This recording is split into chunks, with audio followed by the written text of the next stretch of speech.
All right.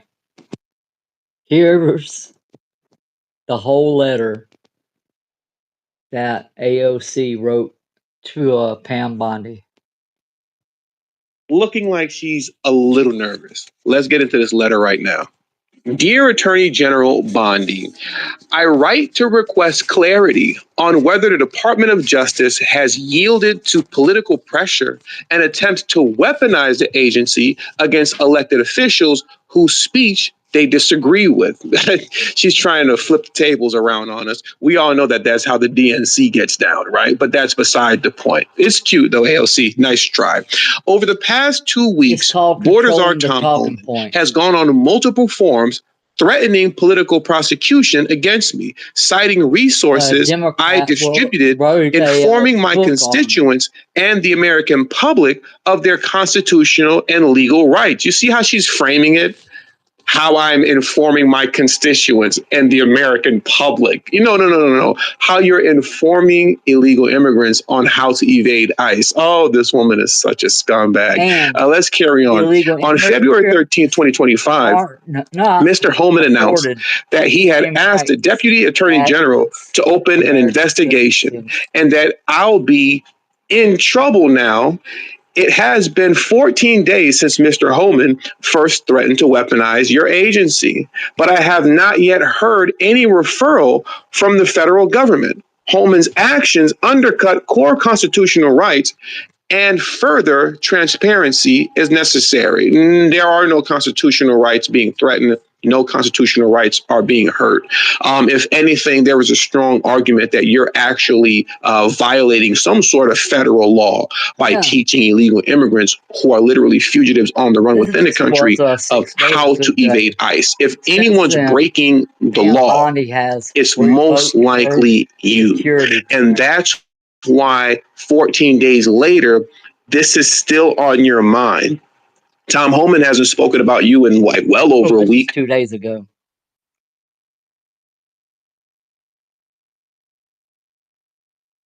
AOC is getting charged. AOC being charged by Trump's DOJ. This is Pam Bondi coming in and saying, you know what? We've had enough because you cannot continue to hold webinars and to post social media things and to tell everybody how to avoid ICE. That's not how it's done. Here's Tom Holman, who is our new border czar. And I've known Tom for years. He's salt of the earth. He's a good guy. All he wants to do is clean this up. And he's got lawmakers like AOC or Ilhan Omar, thank you very much, in the way of him doing his job. He spoke with my friend Maria Bartiromo on her show, former colleague as well, at a couple of networks, CNBC and Fox Business. Here they are. This is important to hear. This is the guy that you locked in a jail cell. That's who we want to talk to. Well, I mean, look, you've got Alexandria Ocasio-Cortez doing webinars to explain to illegal immigrants how to evade ICE arrest. And then she tweeted out after something you said maybe she's going to be in trouble now. And she says maybe he can learn to read the Constitution would be a good place to start. She's continuing her resist efforts against your efforts, Tom. Look, I forgot more about the Constitution and immigration enforcement as you ever know. I mean, I had to educate her during congressional testimony that entering the country illegally is a crime. So, whatever. But what she needs to do is read the statutes enacted by Congress. Title 8, United States Code 1324, United States. Title 8, United States Code 1324 and 25. That's what she needs to read. Because it's illegal in this country. It's a crime to have this country illegally. Not that when you harbor, conceal, and impede law enforcement, that's a felony. So what she's doing, she says she's educating them as their constitutional rights, and we all know they got constitutional rights. But what she's really doing, you and I and the rest of the country knows, she's trying to teach them how to evade law enforcement. Now, I just said, well, out of the gate, we're concentrating on public safety threats, national security threats. So she's educating those in the country illegally with a significant criminal conviction, public safety threat.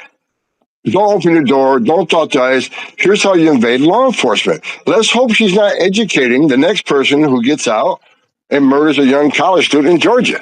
I mean, these are bad people we're looking for. So she can call it education all she wants, but we all know it's about evading law enforcement. These people have been ordered removed. The people we're looking for right now have final orders. They're criminals. They're in the country illegally. A judge has ordered them removed. They become a fugitive. And these are the folks she's helping. So I've asked the Department of Justice to look at this. Where is the line on impediment? Where does that fine line so we can instruct ICE officers what they can do when people don't open the doors or try to evade their arrest? So I simply asked DOJ, give me a legal opinion, because every Department of Justice will interpret things differently. What is the legal opinion on impediment? And we'll see what happens. How significant are the businesses that the dangerous cartels have started up in America? Pretty dangerous, pretty significant. Kristi Noem was just out there today talking about doorstep. Let me see if I can show you this, because she looks like a total bad, you know what, all decked out. This morning we're going after MS-13 gang members, 18th Street gang members, mad dudes, getting them off the street. Thanks to all these officers who put their lives at risk to work in our task forces to make our streets safe. Yeah. Okay, I know it's hard to hear, but the point is that she's out there, they're out there, and these are bad guys. You heard Tom Homan say something important. He referenced this debate that he's had in the past with Juan Alexandria Ocasio-Cortez. I want to show you what he was speaking to, because they've had their fireworks before, and he's not kidding when he says he's forgotten more about the Constitution than Alexandria Ocasio-Cortez ever hoped to ever know. Watch. Zero tolerance was interpreted as the policy that separated children from their. If I get arrested for DUI and I have a young child in the car, I'm going to be separated. When I was a police officer in New York and I arrested a father for domestic violence, I separated that. Mr. Holman, with all due respect, legal asylees are not charged with any crime. When you're in the country illegally, it's violation of 8 United States Code 1325. Seeking asylum is legal. If you want to seek asylum, the Attorney General of the United States has made that clear. Okay. Mr. Chair, the memo is submitted to the record for review. Inspector General Costello, one last thing. She's like, here's the other thing, guys. Think about this. If you're applying for asylum, not only is Tom Homan right, you have to be in the appropriate venue to be applying for it. You can't actually come here illegally, camp out, and say, hey, now I'm applying for asylum. You actually also have to qualify for asylum.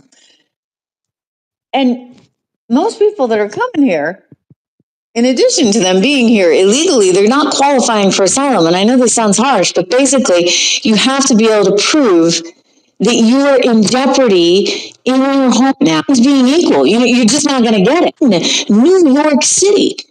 Think about that. I mean, it tells you done it out in Berkeley, California. They get to vote in school board elections. And now you're doing it in New York. And for some reason, constituents. So she's sending out things like this. Take a peek. This is her little pamphlet. Verify, document, share, confirm that they are actually ICE if they show up. And then verificar. She says documentar. Compartir. I do speak Spanish, believe it or not, probably better than she does.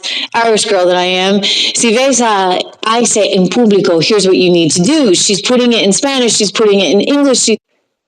This is getting a little bit perverse, shall we say. She's getting nervous. I'm telling you, she's nervous. And one of my friends said to me, what are they doing giving her time? Tom Homan, the president's Homeland Security czar, so-called. You held an online forum.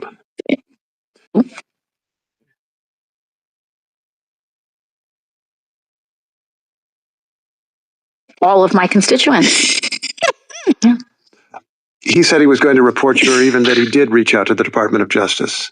Have you heard from the Department of Justice? I have not, and I intend on reaching out to the Department of Justice to inquire. Really? What would your question be for the Department of Justice? Well, there is a member of the Trump administration who is threatening and seeks to open an inquiry. And are you going to do it? Intimidation to silence their critics. Wow. Spiritfield, thank you so much. Spiritfield has been a very generous supporter, always here on the show. And, you know, come here together every single day. I just report the truth and you guys respond. So it's good. But AOC now, what do you think of that? She's effectively saying, no, I'm fine because I'm just telling my constituents what their rights are. No, bitch. And the guy's like, yeah, but Tom Homan would say, you're assuming then that your constituents are illegals? Like you're out there giving advice to illegals on how to Garrett, that's why you're sending this letter right now. She's demanding to know, asking Pam Bondi, am I really going to be prosecuted? And the short answer for her headline is yes. She will be prosecuted for this because she is in violation of the law. And what Pam is doing right now is just making sure that she has all of her ducks in a row, because they don't want to come out and do something and then have it thrown out. This is a team that means business. And listen, they've been studying all this for the last 4 years. That's the beauty of the Trump administration actually having come back. If they had been there in 2020, I think of it as sort of a blessing in a way, because had he gone in 2020, it would have been more the same old, same old, same old, same old. I mean, the advantage is we probably never would have wound up seeing a war in Ukraine because diplomacy would have been enacted. We probably never would have seen the crazy inflation that we've seen, and that all would have been good. But nonetheless, now that he has had the ability to see what they're capable of, and gosh darn it, guys, aren't they capable of law? Just look of law. Just look at Letitia James, who's in trouble. We're going to get to that in a second. Look at Letitia James. Look at Alvin Bragg. Look at Fannie Willis. I mean, these people, Jack Smith, they were out for blood. They weren't messing around. So you know what? He's coming back, and this is not vengeance. This is actually just, I think, in my estimation, what has to be done in order to clean out the system so that you have a fair, level playing field for anybody who comes in on either side. In other words, you have your president, you take your executive orders from the president is backed up by Congress. Listen, if he didn't have Congress, then guess what? He could get impeached. But all this stuff that's happening right now, he's going to have a lot of authority to do. 1 hour ago, update on the Epstein files. You're looking at these documents going, these aren't all the Epstein files. There were flight logs, there were names and victims' names. And we're going, where's the rest of the stuff? And that's what the FBI had turned over to us. And so a source said, whoa, all this evidence is sitting in the Southern District of New York. Yeah. So based on that, I gave them the deadline, Friday at 8, a truckload of evidence arrived. It's now in the possession of the FBI. Cash is going to get me and himself really a detailed report as to why all these documents and evidence had been withheld. And, we're going to go through it as fast as we can, but go through it very cautiously to protect all the victims of Epstein. There are a lot of victims. They photographed hundreds of binders at his New York City home. We have the photos. We've shown them, and a bunch of hard drives and disks, rooms of them, and they all got lost by who? Maureen Comey, the daughter of the criminal Lex Luthor. James Comey and James Dennehy. They're the ones. And I have the FBI whistleblower who was told by the top whistleblower that it was the top, him. We told you that last Tuesday. Him. That's him. That's the guy. Him protecting the pedophile rings. Bad man, right there. Accomplice to all of it.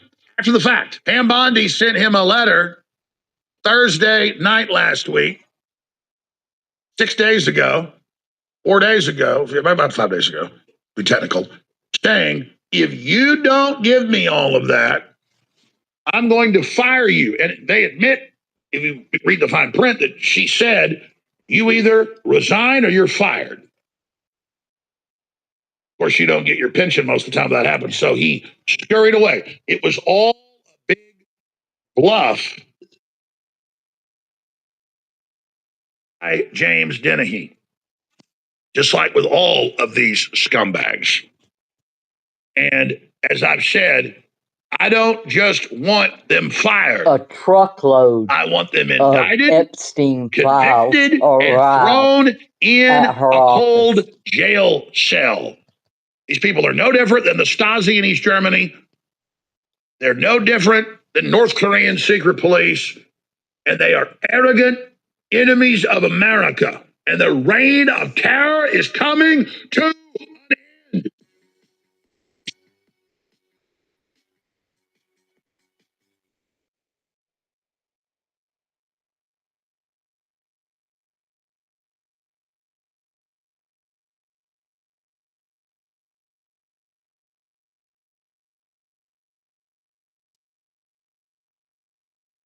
We are now 39 days. We're starting the 39th day of Trump being sworn in. Exactly 39 days ago. It is Friday, February 28th, 2025. I have to be calm because we have all the pieces. Geopolitical, domestic, what's really happening. And I want to explain something to everybody. No one really in the even patriot media, which is the dominant media now worldwide, that's why we're winning so much, understands the full magnitude of where we are right now. Because I slept 3 hours last night. I scan everything. I've been up since 3 a.m. And I've never been in the game more. Okay. 30 plus years on air. We have so much general knowledge about all the systems. And that's the reason we have understanding, quite frankly, that only some people at the White House have as well. And then there's people now that have full spectrum analysis understanding. And finally. Now, you just got to have so much experience, so much street smarts. You've got to be absolutely in the game. You have got to be studying every... And it's time for Lefties Losing It. And good news, I have a View extravaganza coming up.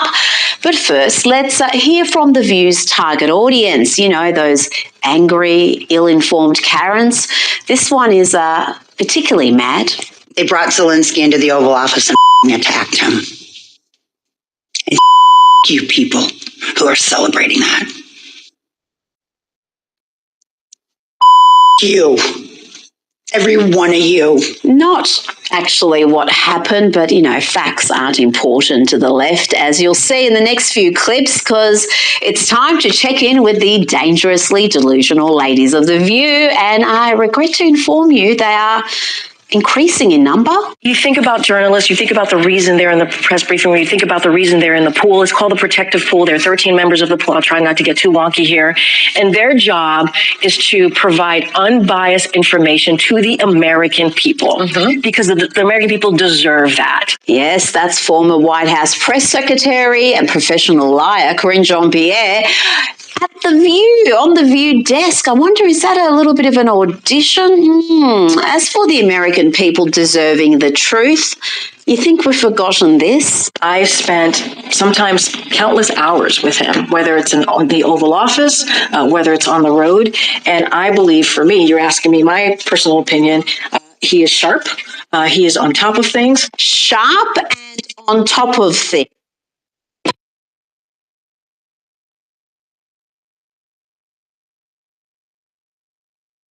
Alyssa Farah Griffin. But they're not really going into Canada and looking for those Canadian people that are kind of jumping back and forth. I understand. She thinks Canadians are trying to find a way to cross the border. But she doesn't know that Canada has border crossings. And Canadians have passports. His intent do not come. She went to the southern border. Just let me finish now this time. You know things are bad when the producer has to start talking. Clinton Jaws, please subscribe. It's the only thing I care about. The View, yes, The View had everything. You guys got to watch us. It had everything today. It had pouting, anger, moodiness. Whoopi gets bored and falls asleep. I love girls. But really, do any of them actually ever get along? When they're in a group or when they work together? I shouldn't have said that. I take that back.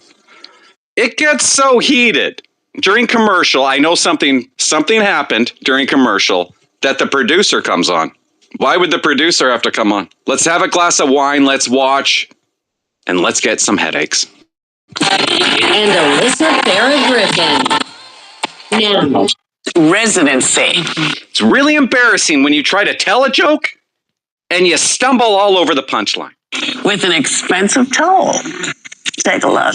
We're going to be selling a